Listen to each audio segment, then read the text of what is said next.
നമസ്കാരം. മഹേഷ് ടെക്കിൻ്റെ പുതിയൊരു വീഡിയോയിലേക്ക് ഏവർക്കും ഹാർദവമായ സ്വാഗതം. എല്ലാവരും വളരെ ആകാംക്ഷയോടുകൂടി കാത്തിരുന്ന റെഡ്മി നോട്ട് 7 പ്രോ ഇന്ന് ഇന്ത്യൻ വിപണിയിലേക്ക് എത്തിയിരിക്കുകയാണ്. ഈ വരുന്ന മാർച്ച് 13 മുതൽ ഇതിൻ്റെ റെഡ്മി നോട്ട് 7 പ്രോയിൻ്റെ വിൽപ്പന ഫ്ലിപ്കാർട്ടിലും അതേപോലെ തന്നെ മീ സ്റ്റോറിലും അതേപോലെ തന്നെ തിരഞ്ഞെടുക്കപ്പെട്ട മറ്റ് റീറ്റെയിൽ സ്റ്റോറുകളിലും തുടങ്ങുന്നതാണ്. അപ്പോൾ ഇന്ന് നമ്മൾ ഈ ഒരു മൊബൈൽ ഫോണിൻ്റെ അതായത് റെഡ്മി നോട്ട് 7 പ്രോയുടെ ഫുൾ സ്പെസിഫിക്കേഷൻസ്, അതിൻ്റെ വില തുടങ്ങിയ കാര്യങ്ങളാണ് ഇന്ന് ഈ ഒരു വീഡിയോയിലൂടെ നമ്മൾ നോക്കാൻ പോകുന്നത്. ആദ്യമായിട്ട് അതിൻ്റെ ഡിസ്പ്ലേ എടുക്കുകയാണെന്നുണ്ടെങ്കിൽ നമ്മൾ റെഡ്മി നോട്ട് 7 കണ്ട അതേ 6.3 ഇഞ്ച് ഫുൾ HD പ്ലസ് ഡിസ്പ്ലേയുമായിട്ടാണ് റെഡ്മി നോട്ട് 7 പ്രോ വരുന്നത്. IPS LCD ഡിസ്പ്ലേ ആണ് ഇതിൽ ഉപയോഗിച്ചിരിക്കുന്നത്. വളരെ ചെറിയ നോച്ചോട് കൂടിയ വാട്ടർ ഡ്രോപ്പ് ടൈപ്പുള്ള ചെറിയ നോച്ചോട് കൂടിയ നല്ലൊരു ഡിസ്പ്ലേ ആണ്. അതേപോലെ തന്നെ എടുത്തു വരേണ്ട കാര്യം കോർണിംഗ് ഗോറില്ല ഗ്ലാസ് 5ൻ്റെ സംരക്ഷണമുണ്ട് എന്നുള്ളതാണ്.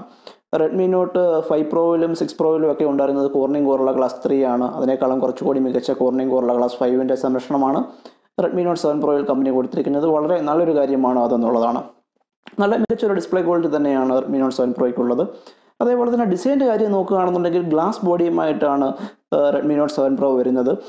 ഇതിൻ്റെ വേരിയൻ്റ്, അതായത് ഇത് ബ്ലാക്ക്, ബ്ലൂ, റെഡ് തുടങ്ങിയ വേരിയൻറ്റുകളിൽ ഇന്ത്യൻ വിപണിയിൽ ലഭ്യമാകുന്നതാണ്. അതേപോലെ തന്നെ ബാക്ക് സൈഡിലും കോർണിംഗ് ഗോറില്ല ഗ്ലാസ് 5ൻ്റെ സംരക്ഷണമുണ്ട് എന്നാണ് ഷവോമി പറയുന്നത്. വളരെ നല്ലൊരു കാര്യം തന്നെയാണ് ഇത്. അതായത് ഫ്രണ്ടിലും ബാക്കിലും കോർണിംഗ് ഗോറില്ല ഗ്ലാസ് 5 കൊടുത്തിട്ടുണ്ടെന്ന് പറയുന്നത് വളരെ നല്ലൊരു കാര്യം തന്നെയാണ്. അപ്പം തർക്കമില്ലാത്ത നല്ല ഡിസൈനും നല്ല മികച്ചൊരു ഡിസ്പ്ലേ ക്വാളിറ്റിയുമാണ് ഈ പറയുന്ന റെഡ്മി നോട്ട് 7 പ്രോയ്ക്കുള്ളത്. അടുത്തതായിട്ട് പ്രോസറിൻ്റെ കാര്യം എടുക്കുകയാണെന്നുണ്ടെങ്കിൽ 11 നാനോമീറ്ററിൽ നിർമ്മിച്ചിരിക്കുന്ന സ്നാപ്ഡ്രാഗൺ 675 എന്ന് പറയുന്ന ഏറ്റവും പുതിയ മിഡ് റേഞ്ച് ലെവലിലുള്ള ഏറ്റവും മികച്ചൊരു പ്രോസർ തന്നെയാണ് സ്നാപ്ഡ്രാഗൺ 675 എന്ന് പറയുന്നത്. അതായത് ഇതിനു മുമ്പ് ഉണ്ടായിരുന്ന റെഡ്മി നോട്ട് 5 പ്രോയിൽ നിന്ന് റെഡ്മി നോട്ട് 6 പ്രോയിലേക്ക് വന്നപ്പം പ്രോസറിന് അപ്ഗ്രേഡേഷൻ ഒന്നും കൊടുത്തില്ല. രണ്ടിൽ ഉപയോഗിച്ചിരുന്നത് സ്നാപ്ഡ്രാഗൺ 636 എന്ന് പറയുന്ന പ്രോസറാണ്. ആ സ്നാപ്ഡ്രാഗൺ 636നേക്കാളും എന്തുകൊണ്ടും വളരെ മികച്ചൊരു പെർഫോമൻസ് ആണ് സ്നാപ്ഡ്രാഗൺ 675 എന്ന് പറയുന്നത്. അതേപോലെ തന്നെ ഇപ്പോൾ ഇറങ്ങിയ റെഡ്മി നോട്ട് 7 ഉണ്ടായിരുന്ന സ്നാപ്ഡ്രാഗൺ 660യേക്കാളും മികച്ച പ്രോസറാണ് ഈ പറയുന്ന റെഡ്മി നോട്ട് 7 പ്രോയിൽ ഉപയോഗിച്ചിരിക്കുന്ന സ്നാപ്ഡ്രാഗൺ 675 എന്ന് പറയുന്നത്. സ്നാപ്ഡ്രാഗൺ 675 എന്ന് പറഞ്ഞാൽ ഇപ്പം മിഡ് റേഞ്ച് ലെവലിലുള്ള പ്രോസറുകളിൽ വെച്ച് ഏറ്റവും പവർഫുള്ളായ പ്രോസറാണെന്ന് നമുക്ക് പറയാവുന്നതാണ്. അതേപോലെ തന്നെ അഡ്രീനോ 612 GPU ഉണ്ട്, DDR4 RAM ഉണ്ട്. തീർച്ചയായിട്ടും ഗെയിമേഴ്സിനെ സംബന്ധിച്ച് തിരഞ്ഞെടുക്കാൻ പറ്റിയ മിഡ് റേഞ്ച് ലെവലിലുള്ള സ്മാർട്ട് ഫോണുകളിൽ വെച്ച് ഏറ്റവും മികച്ച പെർഫോമൻസ് ഉള്ള ഒരു മൊബൈൽ ഫോൺ തന്നെയാണ് ഈ പറയുന്ന റെഡ്മി നോട്ട് 7 പ്രോ എന്ന് പറയുന്നത്. അടുത്തതായിട്ട് ക്യാമറയുടെ കാര്യം എടുക്കുകയാണെന്നുണ്ടെങ്കിൽ 48+5 മെഗാ പിക്സലിൻ്റെ ഡ്യുവൽ ക്യാമറയാണ് ബാക്ക് സൈഡിൽ കൊടുത്തിരിക്കുന്നത് എന്നുള്ളതാണ്. f1.79 ആപ്പറേച്ചറിലുള്ള ക്യാമറയാണ് 48 മെഗാ പിക്സലിലുള്ളത്. സോണിയുടെ സെൻസറാണ് ഇതിൽ ഉപയോഗിച്ചിരിക്കുന്നത്. സോണിയുടെ IMX586 എന്ന് പറയുന്ന സെൻസറാണ് ഉപയോഗിച്ചിരിക്കുന്നത്. അതായത് കുറച്ച് ദിവസത്തിന് മുമ്പ് ഇറങ്ങിയ ഷവോമി Mi 9 ഉപയോഗിച്ചിരുന്ന, അതായത് 30,000 രൂപ വിലയുള്ള ഷവോമി Mi 9 ഉപയോഗിച്ചിരുന്ന അതേ സെൻസറാണ് സോണിയുടെ IMX586 എന്ന് പറയുന്നത്. വളരെ മികച്ച ഒരു സെൻസറാണ് എന്നുള്ളതാണ്. നല്ല പിക്സൽ ബിന്നിങ് ആണെങ്കിൽ പോലും വളരെ മികച്ച ക്വാളിറ്റിയോട് കൂടിയ ചിത്രം എടുക്കാൻ, അതായത് റെഡ്മി നോട്ട് 7 ചൈനയിൽ ഇറങ്ങിയ റെഡ്മി നോട്ട് 7 അതിൻ്റെ ക്യാമറയേക്കാൾ മികച്ച ക്വാളിറ്റിയോട് കൂടിയ ചിത്രങ്ങൾ എടുക്കാൻ ഈ പറയുന്ന 48+5 മെഗാ പിക്സലിൻ്റെ ക്യാമറയ്ക്ക് സാധിക്കുമെന്നുള്ളതാണ്. ഇന്ത്യയിൽ റെഡ്മി നോട്ട് 7 വന്നപ്പോഴത്തേക്ക് അവർ ചെറിയൊരു ഡൗൺ ഗ്രേഡ് വരുത്തി എന്നുള്ളതാണ്. അതായത് 48+5 മെഗാ പിക്സലിൻ്റെ ക്യാമറ റെഡ്മി നോട്ട് 7 കൊടുത്തില്ല.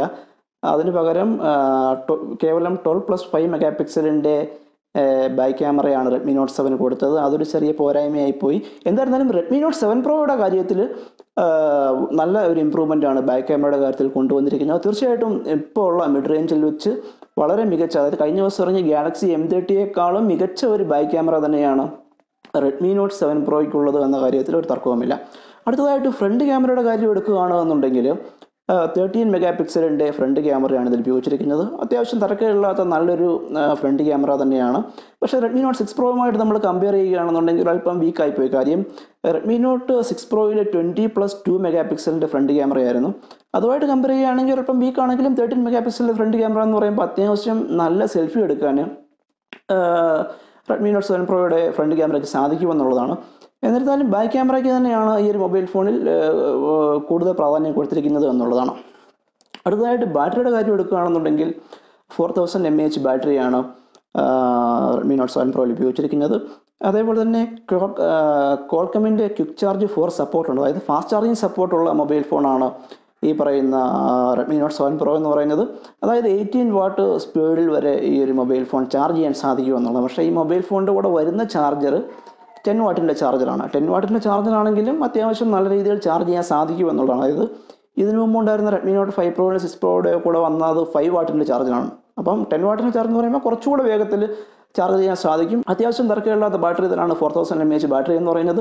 2 ദിവസത്തെ ബാറ്ററി ബാക്കപ്പ് നൽകാൻ ഈ പറയുന്ന 7 പ്രോയുടെ 4000 mAh ബാറ്ററിക്ക് സാധിക്കും എന്നുള്ളതാണ്. അതേപോലെ തന്നെ USB Type C പോർട്ടുമായിട്ടാണ് റെഡ്മി നോട്ട് 7 പ്രോ വരുന്നത്. USB Type C പോർട്ട് ഉപയോഗിക്കാനുള്ള ഗുണമെന്ന് പറഞ്ഞു കഴിഞ്ഞാൽ ഫാസ്റ്റ് ചാർജിങ് ലഭ്യമാകും. അതേപോലെ തന്നെ വളരെ വേഗത്തിലുള്ള ഡേറ്റ ട്രാൻസ്ഫർ സാധ്യമാകും. അതേപോലെ തന്നെ തിരിച്ചും മറിച്ചും എങ്ങനെ വേണമെങ്കിലും നമുക്കത് കണക്ട് ചെയ്യാൻ സാധിക്കും. അപ്പോൾ USB Type C പോർട്ടുമായിട്ടാണ് റെഡ്മി നോട്ട് 7 പ്രോ വരുന്നതെന്ന് പറയുന്ന നല്ലൊരു കാര്യമാണ്. അതേപോലെ തന്നെ fingerprint scanner, face unlock, 3.5mm headphone jack തുടങ്ങിയ കാര്യങ്ങളൊക്കെ ഈ പറയുന്ന റെഡ്മി നോട്ട് 7 പ്രോയ്ക്കുണ്ട്. തീർച്ചയായിട്ടും വളരെ നല്ലൊരു മൊബൈൽ ഫോൺ തന്നെയാണ് റെഡ്മി നോട്ട് 7 പ്രോ എന്ന് പറയുന്നത്. അതേപോലെ തന്നെ Android 9 Pieലാണ് ഈ മൊബൈൽ ഫോൺ പ്രവർത്തിക്കുന്നത്.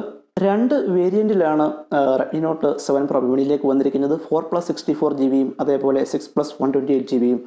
4+64GB വില എന്ന് പറയുന്നത് 14,000 രൂപയാണ്. അതായത് റെഡ്മി നോട്ട് 7 പ്രോയുടെ വില തുടങ്ങുന്നത് തന്നെ 14,000 രൂപയാണ്. അടുത്ത വേരിയൻറ്റ് 6+128GB വേരിയൻ്റാണ്. അതിൻ്റെ വില 17,000 രൂപയാണ്. തീർച്ചയായിട്ടും 14,000 രൂപയ്ക്ക് വളരെ നല്ലൊരു മൊബൈൽ ഫോണാണ് ഈ പറയുന്ന റെഡ്മി നോട്ട് 7 പ്രോ എന്ന് പറയുന്നത്. കാര്യം വളരെ മികച്ച ഒരു ബാക്ക് ക്യാമറ, അതേപോലെ തന്നെ വളരെ മികച്ച ഒരു പ്രോസസ്സർ, ഇത് രണ്ടുമാണ് ഈ മൊബൈൽ ഫോണിൻ്റെ ഏറ്റവും പ്രധാനപ്പെട്ട ഹൈലൈറ്റ് എന്ന് പറയുന്നത്. അതേപോലെ തന്നെ സ്ക്രീൻ പ്രൊട്ടക്ഷന് വേണ്ടി കോർണിംഗ് ഗോറില്ല ഗ്ലാസ് 5ൻ്റെ സംരക്ഷണമുണ്ട്.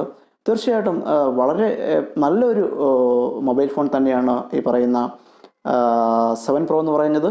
എടുത്തു പറയേണ്ടുന്ന പ്രധാനപ്പെട്ട വസ്തുതയാണ്, വളരെ ശ്രദ്ധിക്കേണ്ടതാണ്, സോണിയുടെ IMX586 എന്ന് പറയുന്ന സെൻസറാണ് ഇതിൻ്റെ ബാക്ക് ക്യാമറയിൽ ഉപയോഗിച്ചിരിക്കുന്നത് എന്നുള്ളത്.